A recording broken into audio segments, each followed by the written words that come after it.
On average, you'll have to wait 31 days to see an OBGYN. And if you're dealing with an infection or outbreak, you know you need care fast. That's where Wisp comes in. Connect with a U.S. licensed provider online and pick up safe, effective treatment at your local pharmacy that same day. Plus, get birth control and more delivered in all 50 states. Take control with comprehensive sexual and reproductive care, all from your phone. Wisp. That's hellowisp.com. The waiting room can wait. Keep choosing yourself, even when the progress looks weird or awkward, and even when it feels slow, because that's what coming home to yourself really is. 1,000 tiny choices to trust your own becoming, 1,000 tiny choices to remember the sound of your own voice and to come home to it. You're listening to Make Some Noise podcast episode number 671.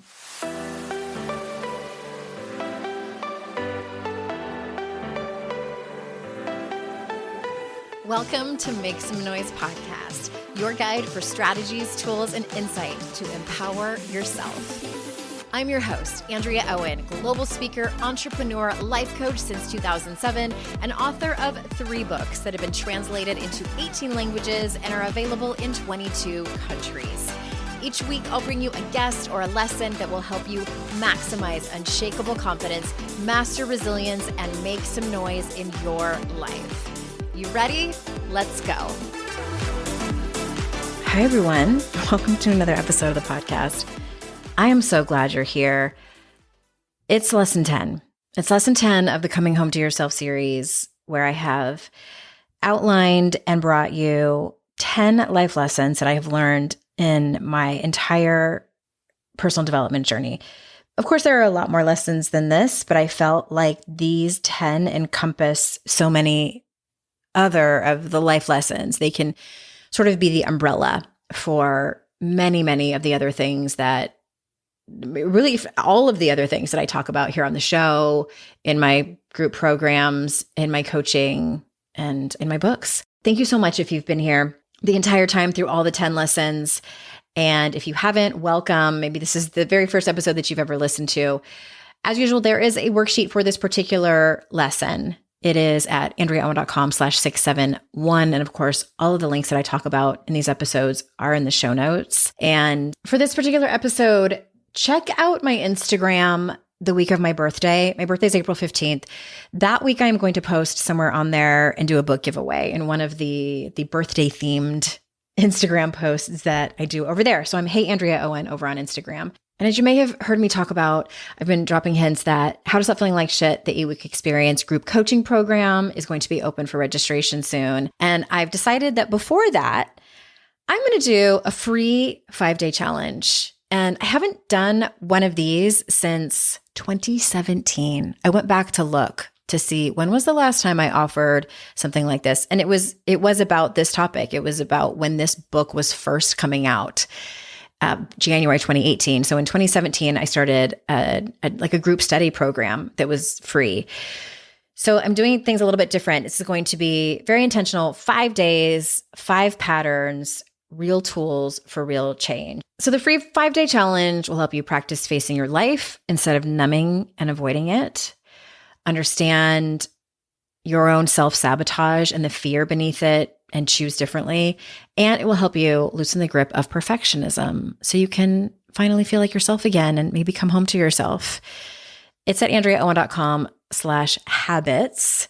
And it's totally free. It starts on Monday, April 28th, 2025. And I'm sure if you're listening to this after the fact, after it's over, then head on over to that link anyway, because we will have the downloadable worksheets and lessons that go with it. I'm doing videos and audios as well for you to be able to have access to that free resource. So again, all those links are in the show notes. All right, let's get into today's lesson. Number 10, growth isn't linear. And that's the whole damn point. This lesson will tie the whole series together, but the main core message is that healing, fulfillment, growth, your own unique personal development, none of it is linear. It's a spiral. You can look at it like a spiral staircase, and it's messy.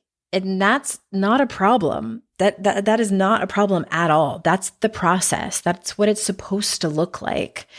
And one of the reasons that I wanted to talk about this as one of the life lessons and sort of bring it all home together is because I see perfectionism in personal growth, and I see comparison in personal growth. We think that, because the thing is like I tend to attract a lot of high achievers, and when we are that way, we tend to think that we can somehow do it right, that we can get an A.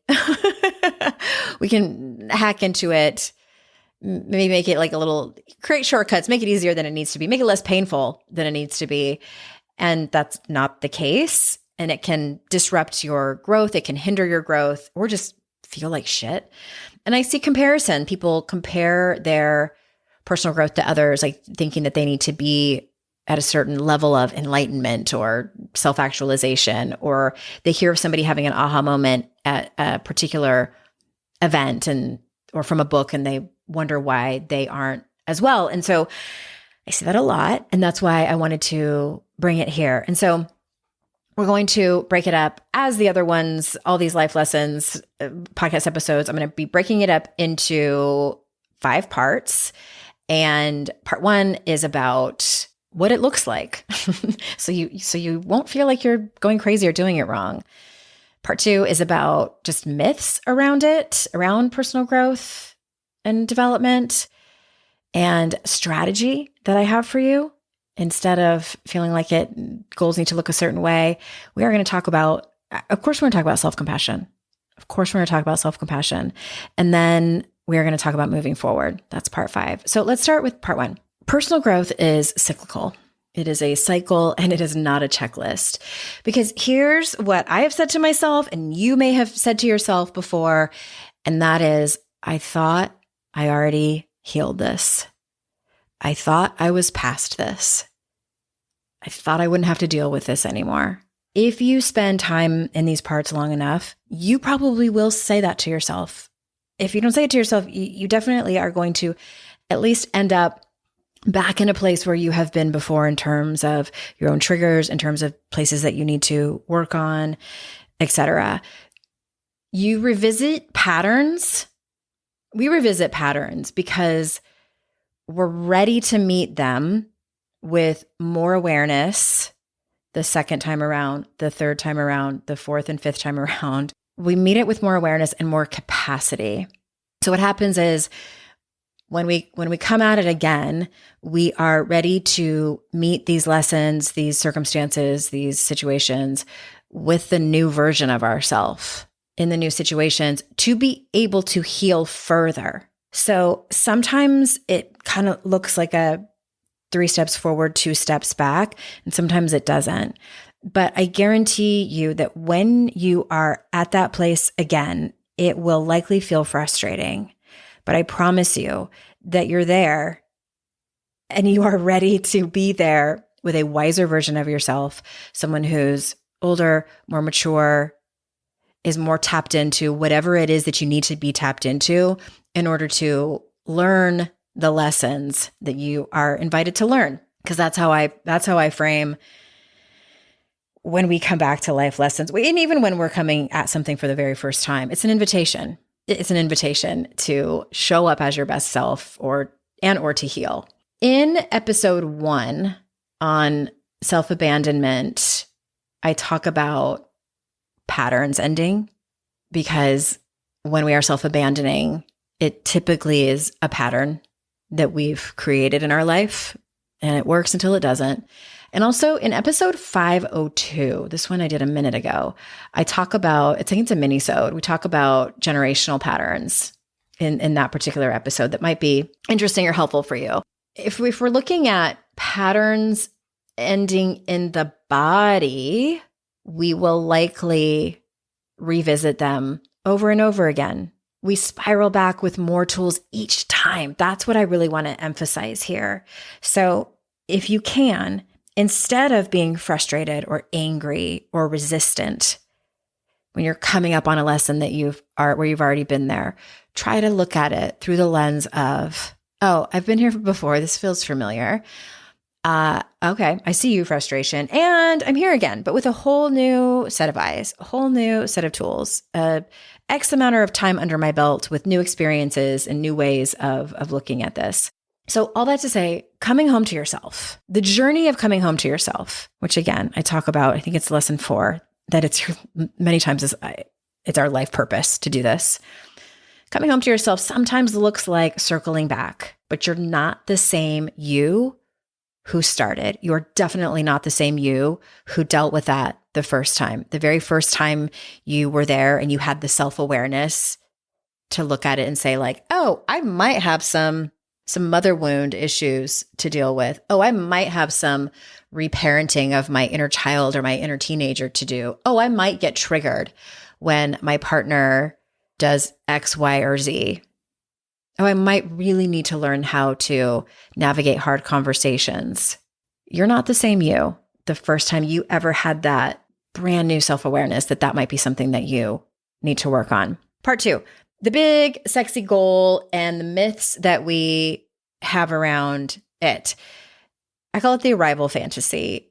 When I reach X goal, whether it's being partnered or making partner at your law firm or making a certain amount of money, or when we finally are able to, and sometimes we have these goals like when that one parent will finally show up for us or be proud of us. Like sometimes our goals are related to other people and their behavior, but at any rate, we have these sort of arrival fantasy goals, and then we think like, then I will feel complete or whole or happy or successful.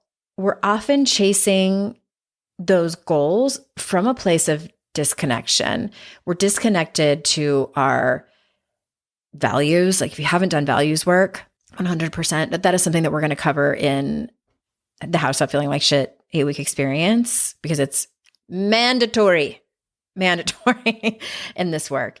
When we are chasing goals that are outside of us, when we have the arrival fantasy, we tend to be chasing them from a place of disconnection to our personal values, to our best self, the version of ourself that we are striving to be.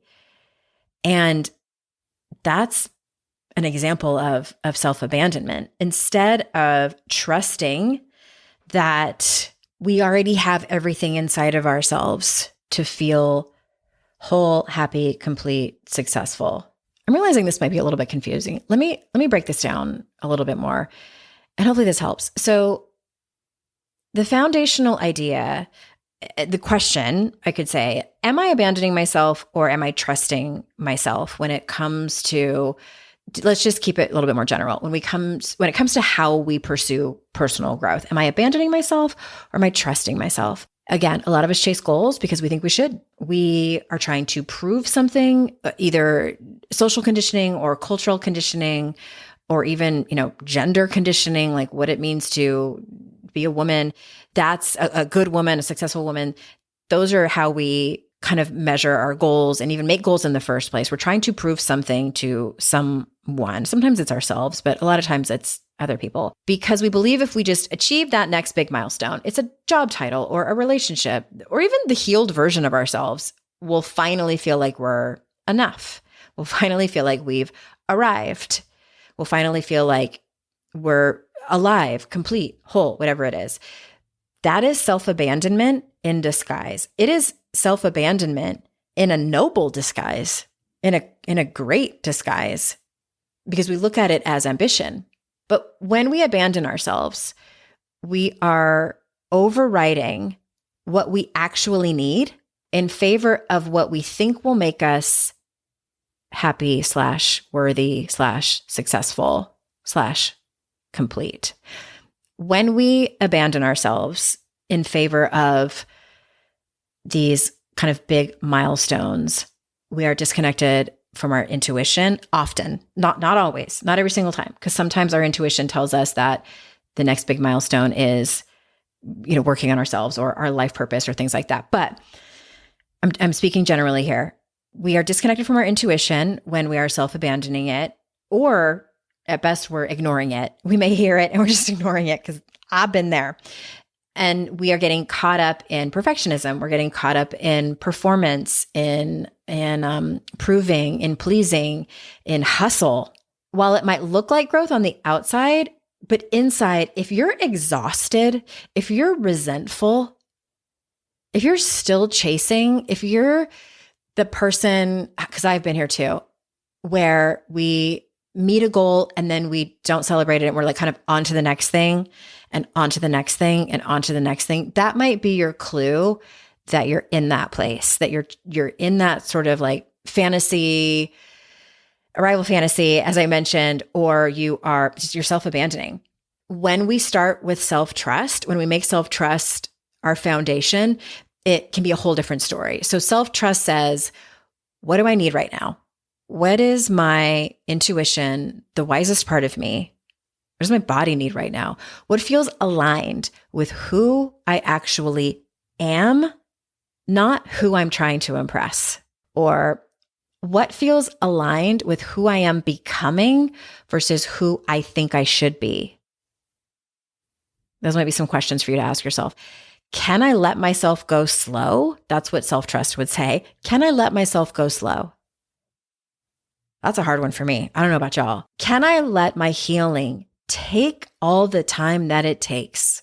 Can I not put a timeline on my grief, the divorce I'm going through, or my mother wound, or whatever it is? Can I let myself go slow? Can I let my healing take the time that it needs?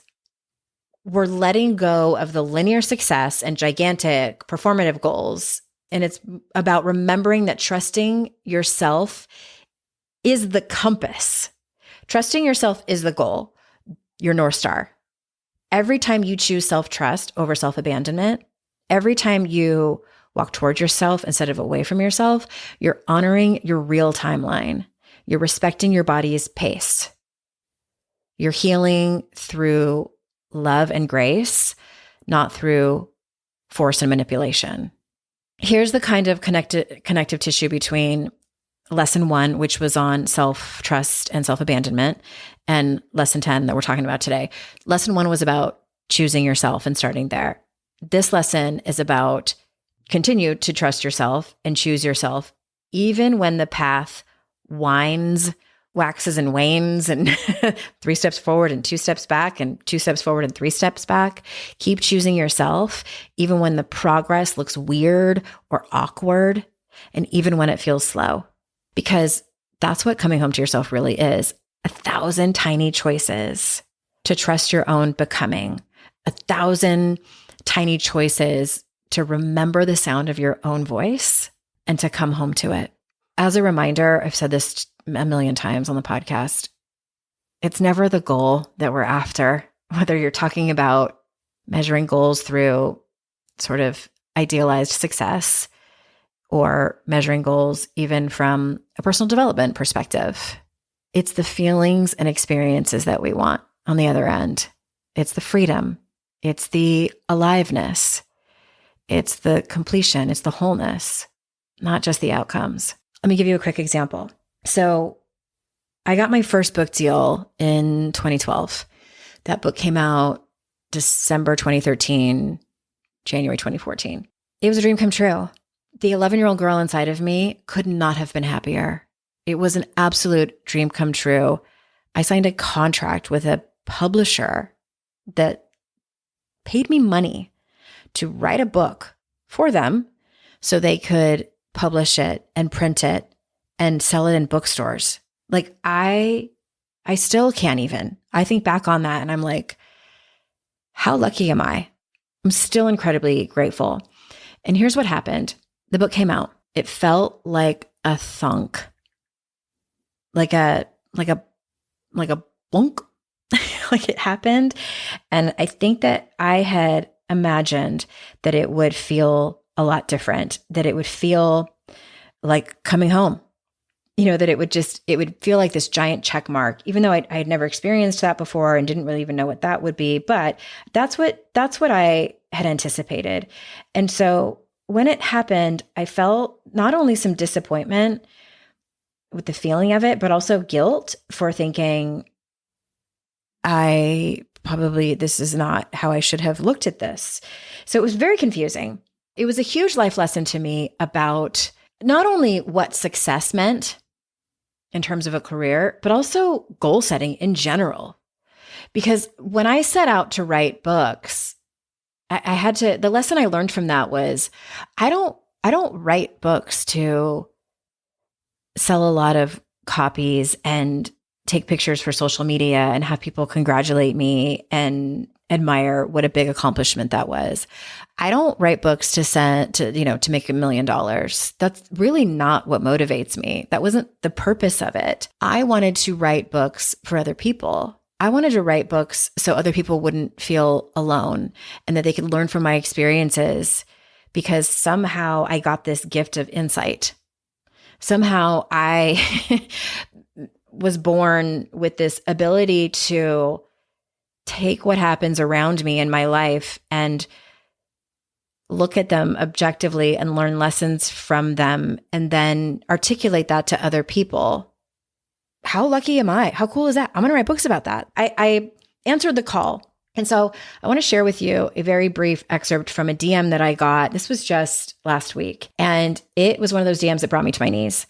And this woman, it was the first DM that I ever got from her. So it was like in my other folder. I'm not going to say her name just to protect her anonymity. And she wrote me thanking me for writing one of my books. I won't even say which one it was. She got it at the library. She found my book, not looking for my book. She was looking for books and found my book, said that she opened it up and started reading the letter to the reader that I had written to my reader, to all of you.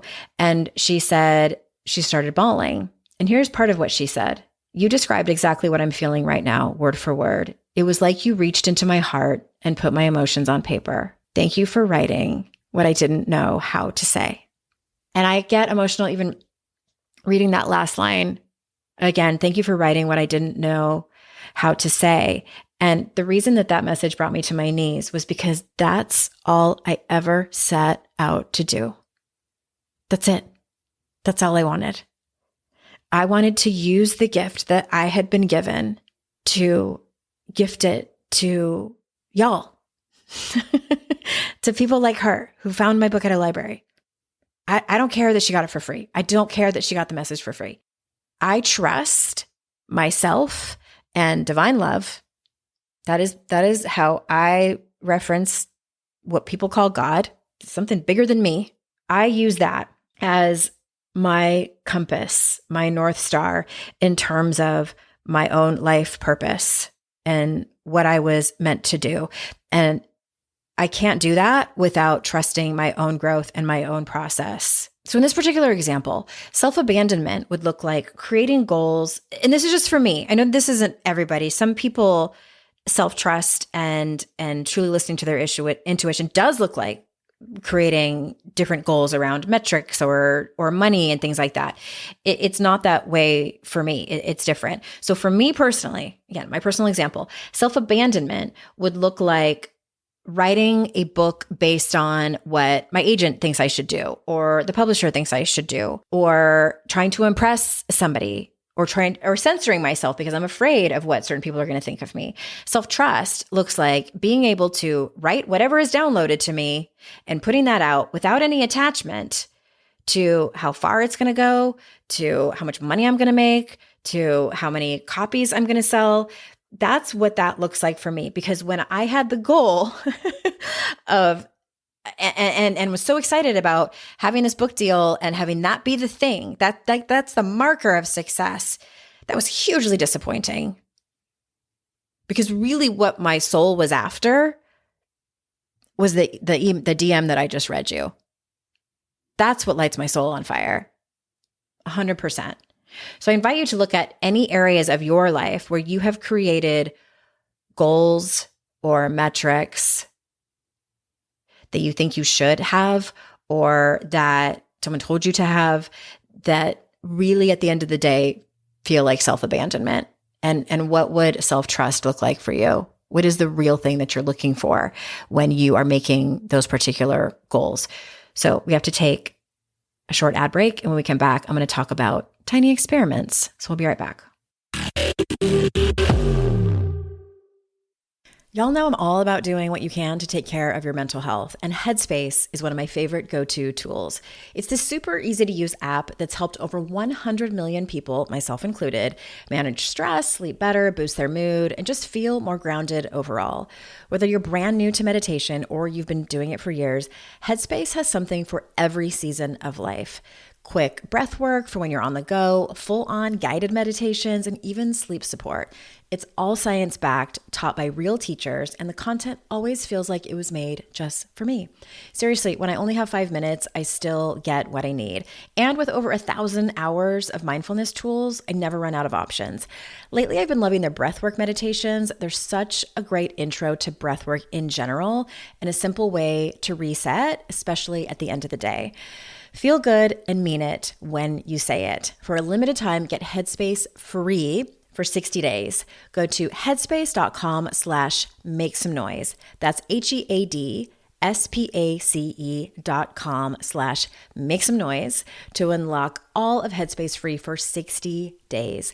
One more time, headspace.com/make-some-noise. Sergeant and Mr. Smith, you're gonna love this house. Bunk beds in a closet? There's no field manual for finding the right home. But when you do, USAA Homeowners Insurance can help protect it the right way. Restrictions apply.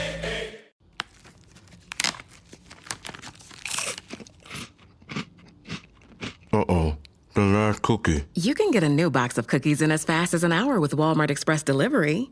Are you my guilty self-conscience? No, I'm the voice offering you promo code EXPRESS for free delivery on your first order. Hey, who ate my cookies? You mean, these cookies? Order now. Welcome to your Walmart. Promotion valid for first express delivery order. $50 minimum subject to availability. Restrictions apply.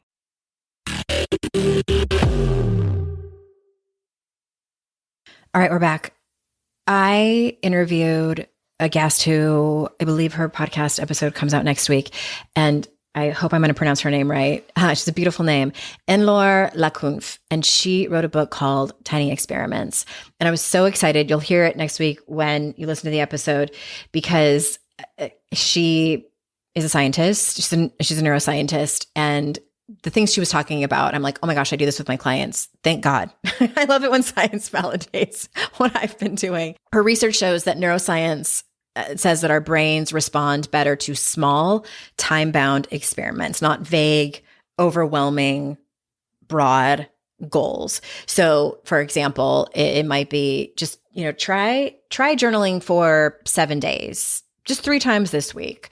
So instead of saying, I'm going to start a whole new workout routine and get a bikini body by the end of the summer or this year, it's like, well, maybe we just try a new workout for 10 days and see how it goes and collect some data along the way. And this is largely what life coaching is. I tell my clients all the time, hey, we're going to create some tasks and homework and goals for you. Most of the work is going to be the time in between when we get off of our call together and if and when you complete the task. So look at how you feel when you even think about completing the task. Any resistance that comes up. And if you don't do it, I'm not going to be mad at you if we don't do it. That's data. Come back and we will talk about it and figure things out. That's because you have to collect the data to be able to see if it's really important to you or see how you work, see how you get to these goals, because that's how you learn to trust yourself.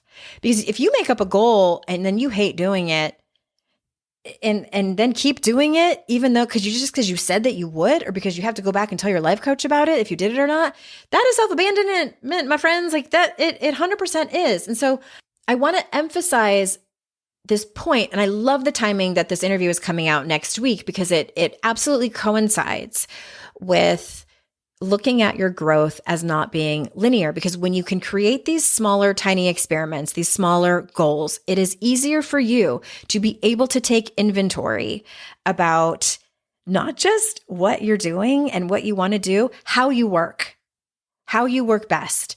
taking inventory and figuring out the things that are the most important to you. That is so important in the whole process of your life, of your entire life purpose, and even in these smaller goals. And it can also be about reframing success. If we look at goals through tiny experiments, you can reframe success. And I always tell my clients this, and ask yourself the question, did you show up for yourself? If you did, that's a win. Did you learn? And by showing up for yourself, P.S., it doesn't mean that you actually did the goal.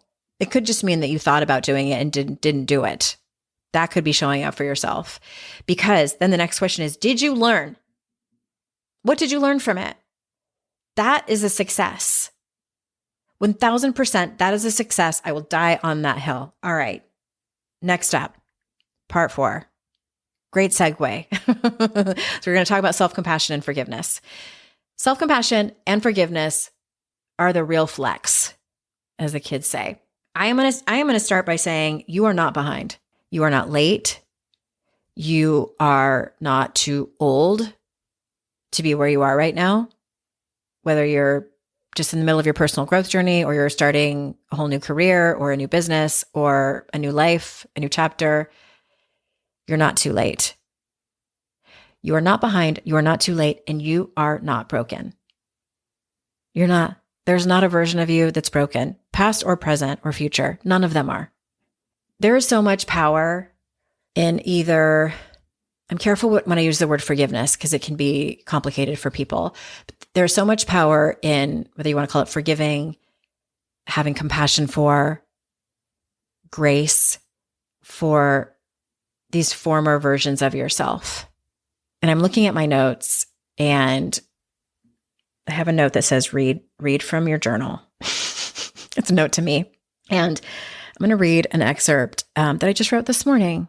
All right. For context, I had a moment where I fell down, not literally, but have you ever gotten triggered with a partner or a parent or anyone really, and you find yourself, and maybe this is in retrospect, you notice it happening, or maybe you see it in the moment. I pretty much saw mine in the moment, where you slip down into panic and terror, one of the 4 holy emotions that I talk about, where you're scared that you are going to be rejected, or you're feeling rejected, or you're scared you're going to be abandoned, or you're feeling abandoned, and you pull from a version of yourself, maybe that's from your past, and you kind of drop down into that place. That happened to me.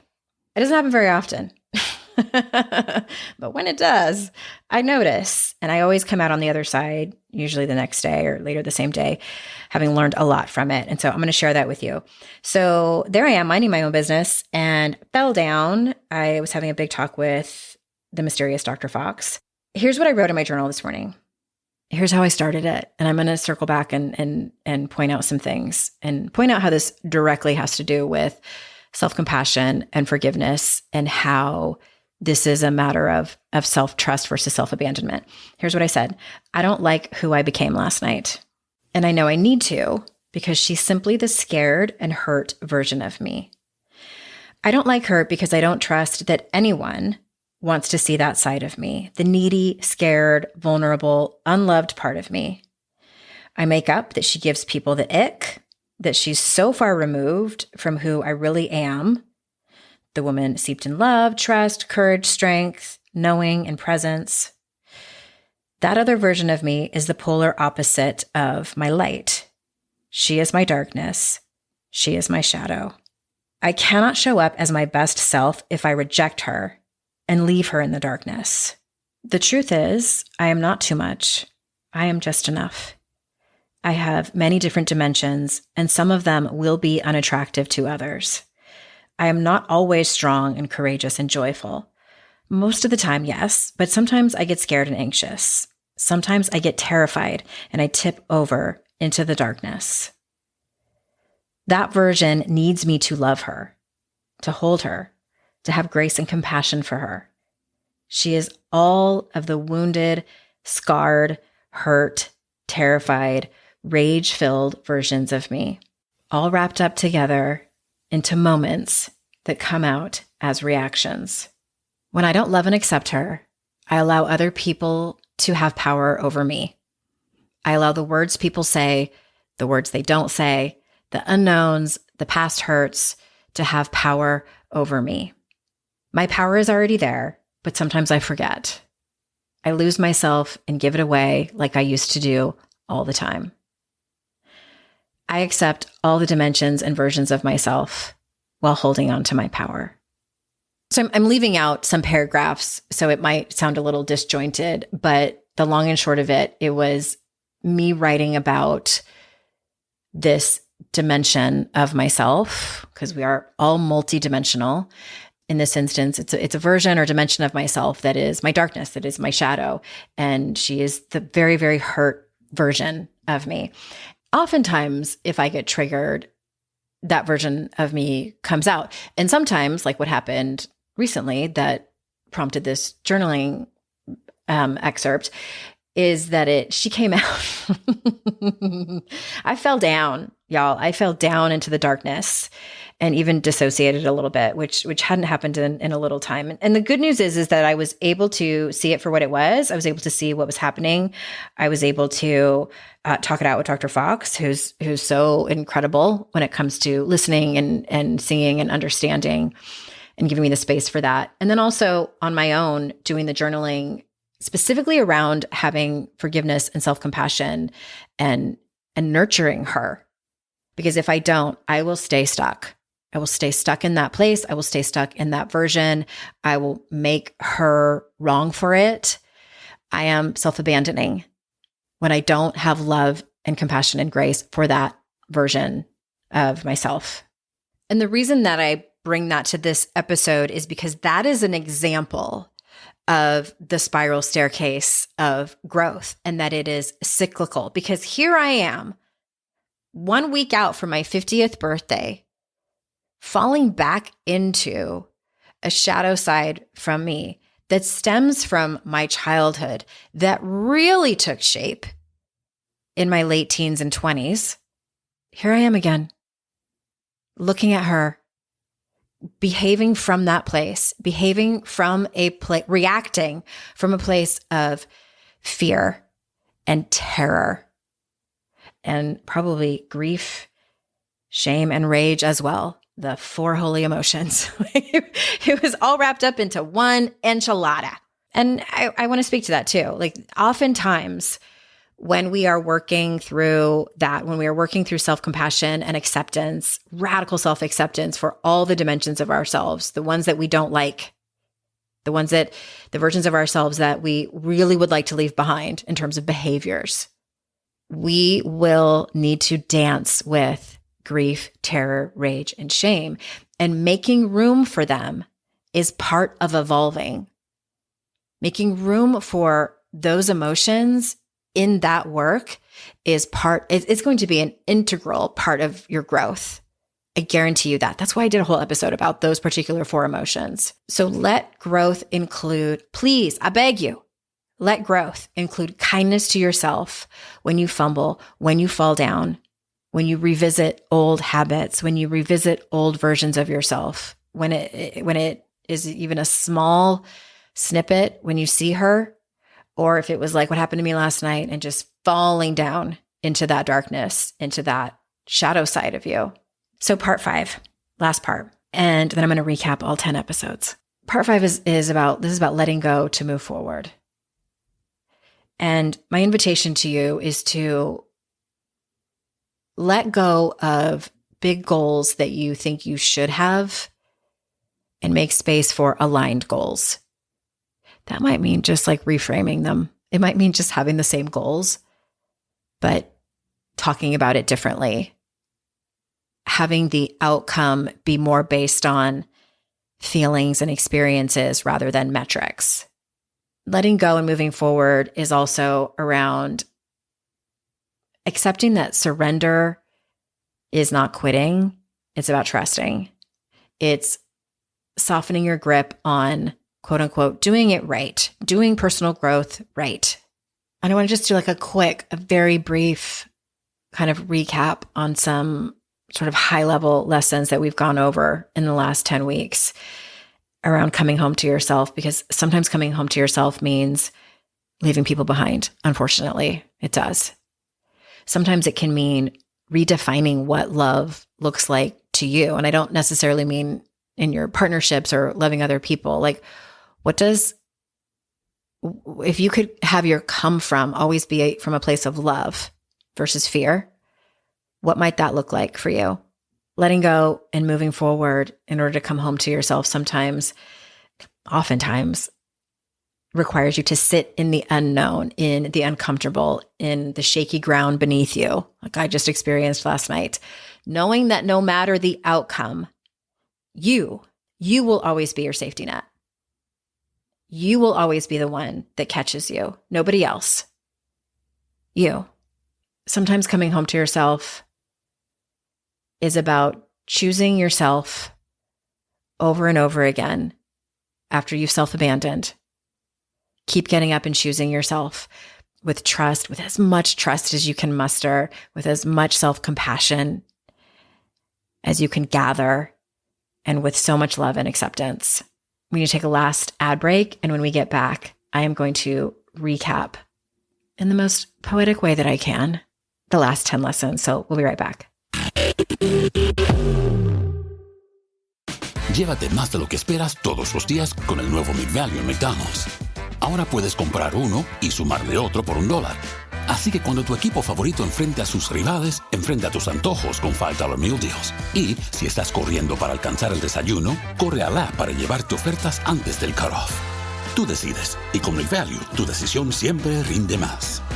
Precios y participación pueden variar. BOGO $1 válido para un producto de igual o menor valor. Debe estar registrado en Rewards para ofertas en el app. Springfest deals are still in full swing at Lowe's. Right now, get 5 bags of Stay Green Premium Color 2 cubic foot mulch for only $10. And get up to 40% off select major appliances. Plus, save up to $300 when you buy 2 or more select GE kitchen appliances of $396 or more. Lowe's, we help, you save. Valid through 4/16, excludes Alaska and Hawaii. Selection varies by location while supplies last. See Lowe's.com for more details and qualifying items. My cat Freddie loves to be brushed and cuddled. But stirring up his cat allergens meant sneezing and itchy eyes. Then I found Purina One Live Clear. It's cat food that reduced the major allergen and my suffering in as little as 21 days. Now, we feel closer than ever. If you have issues with cat allergens, you really need to try Purina One Live Clear. Try new Purina One Live Clear today. Purina One, a difference from day one.